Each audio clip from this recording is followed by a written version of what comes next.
The Blue Yeti Nano is a microphone that I've heard a lot of, but I was kind of ignoring it for quite a while since it didn't really seem all that special to me. It just looked exactly like a Blue Yeti X, which is mostly true, but there are differences between the two that separate them, making a pretty substantial difference here, not only in the exterior, but also mostly in the price tag. And considering that Blue microphones aren't the cheapest, and when they are cheap, they tend to suck, I decided to go ahead and actually give this microphone a try because it had an interesting price of just $100, and I haven't tried a budget Blue microphone in years. So, is this microphone any good? Let's go ahead and dive right on. Before we continue, I just want to remind you that we have a Twitch channel where we stream every Friday and Saturday from 8 p.m. and to 10 p.m. Eastern Time, so why not go ahead and drop a follow? And also don't forget to follow us on Twitter and Instagram, and also make sure to check out the merch store. There's plenty of black and white sweetness to choose from up there, so go ahead and check that out. And then make sure to take a look at the podcast as well, as the podcast always goes live every Wednesday and Sunday. And with that said, enough rambling, let us get straight into the video. So here's a pretty quick disclaimer. I'm going to be recording this entire review with the Blue Yeti Nano so that you can get a pretty good idea of what this microphone sounds like for doing content creation or anything of the sort.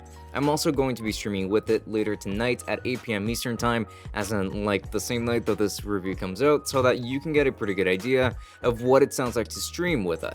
Now, links to my Twitch are going to be down in the description, so do make sure to stop by. I look forward to seeing you there. Now let's begin with an unboxing. The packaging here is actually going to be pretty nice, so just go ahead and remove the plastic cover to get straight into the box itself. Open up the box, and then remove the actual box from inside. Open that box, and inside you're going to find the foam cover, and just go ahead and remove that to find the instructions and the other documentation. Then you're going to find the micro USB cable and the microphone itself already attached to the stand, but you will also get the adapter for mounting this microphone to an arm.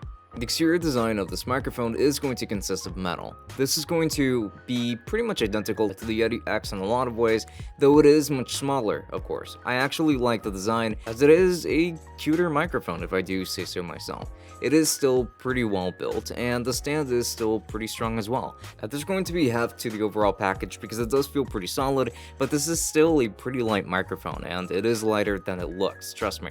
This microphone has a headphone gain knob in the front with a mute switch on the back. You're also going to find the button for switching between the two polar patterns of cardioid to omnidirectional. On the bottom, there's going to be a threaded mount, a headphone jack, and a micro USB port. When it comes to the build and the exterior overall, Blue did hit a lot of great notes here. Now this is a cardioid condenser microphone, and I've been recording in the cardioid pattern.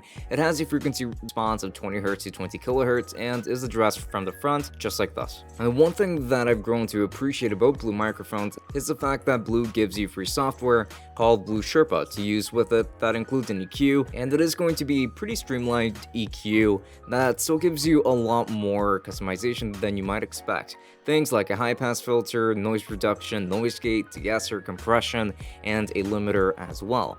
This is quite good, and you do get a lot of customization here to get as close to the ideal sound that you would like to hear from it as possible. You even get a bunch of presets if you don't know exactly where to start necessarily, and they are plentiful for sure. I do wish that more companies had something like this because being able to customize your microphone is certainly pretty valuable. Now let's get into the actual sound test. This will be done without any kind of EQ changes to this microphone or background music so that you can get a pretty good idea of what this microphone sounds like just on its own. It is currently sitting on its stand, and this is what it sounds like at around 70% gain in the flat preset with the noise gate turned all the way off. So far, I'd say that it sounds pretty decent, but I would argue that this microphone is lacking in some ways. For example, this microphone isn't quite the crisp sounding one that I'm used to hearing from even more affordable condenser microphones, though this isn't to say that this is a bad microphone by any means, and in fact, like I said, it sounds pretty good, though when it comes to plosives, it can struggle, especially if you're going to have it closer to your mouth or just more so up close. But that's not to take away from this microphone, because even if it is in its flattest setting, it really doesn't suit me necessarily. I can see this microphone working out for a lot of other people though. Plus, we've got an EQ here to mess around with, so I'm going to go ahead and mess around with that to see what it can sound like for me, like just to make sure that I can make it sound as good as possible for my voice. However, I would certainly recommend using a pop filter with it because it will make a pretty big difference in the end. Now, this is going to be the EQ test. And so rather than going with any of the presets that could work very well for you, and a couple of them were actually pretty good for my voice, I decided to make the adjustments myself to see if I can really customize it from the flat setting to fit my voice, and I did aim for a more broadcast-like sound because I do very much like that podcasting sound to it. So what I ended up doing is that I reduced the compression and I did increase the highs. I also brought down the mids a little bit and increased the highs a little bit as well, like just to bring out a little bit more of that presence and drowning out the mids in my voice a little bit better. And I also got rid of the high pass filter and I got rid of the noise gate since I actually really don't like how it's handled with the software. But this is probably the sound that I would go for if I were to use this microphone. I'd say it works for me, but you can make it work for you as well. And I'm going to be doing the rest of this review with this preset as well, since I do happen to prefer the sound for this microphone overall. And as for the monitoring experience, I was genuinely surprised. Blue microphones don't usually deliver on very accurate monitoring, but this microphone is a different story. I thought that the monitoring sounded pretty good actually. It was pretty accurate to the playback, which made me feel very comfortable using the zero latency monitoring feature. I do like that and am still surprised that it worked out this well. And let's get into the complaints, as I do have a couple for this microphone.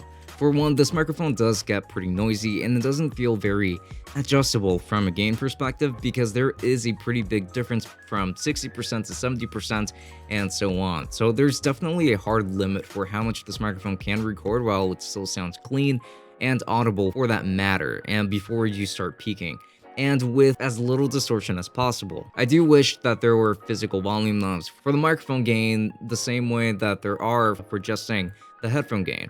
I don't understand why we needed an adapter to begin with, for instance, also, for mounting this microphone when it should have just had the proper 5/8 mount for hooking this up to an arm instead of having the proper mount to mount to a tripod, as that just isn't very useful for a microphone like this.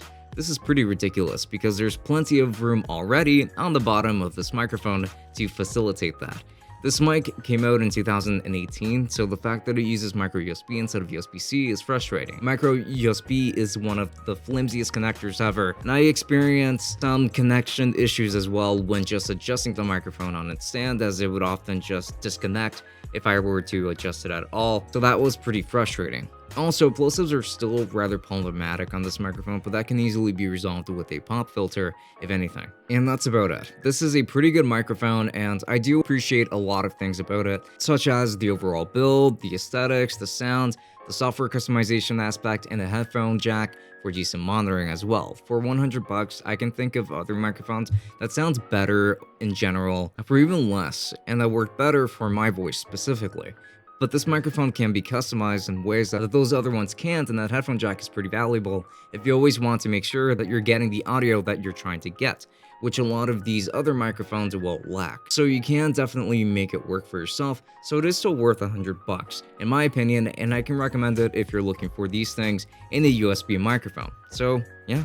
Good job, Blue. And if you're interested in purchasing this microphone, then I'll be making sure to leave affiliate links down to Amazon in the description. So you can just go ahead and pick that up. There's also going to be Luster, which is going to be a very useful tool in case you're trying to find sales anywhere across the web. You're not just limited to Amazon, so that's going to be a pretty awesome tool for you as well. And don't forget that if you would rather finance this microphone rather than just paying for it outright, because maybe you're just trying to be a little bit frugal with your spending, as I tend to be, then by all means, I recommend that you go ahead and use ABUNDA. ABUNDA is going to be a pretty awesome service for being able to finance things on Amazon. You don't need your own credit card at all, and this is going to be very easygoing. So I am going to recommend that to you. Links to that are going to be down below. If you use any of my links, then I do get a small commission that does support the channel quite a bit, so I'd appreciate that quite a bit. And also don't forget that I'm going to be streaming with this microphone on Twitch tonight, so if you are interested in that, then do make sure to stop by, and I'm going to have a link to my Twitch down in the description as well, so that you don't miss that live stream. And we do also have a Discord community where you can just stop by and, well, get to know the rest of the community. And there's also going to be my Instagram and my Twitter in case you're interested in that too. But with that said, this has been Francisco from Tech Summit. Thank you so much for watching, and I will be seeing you all later. Enjoy.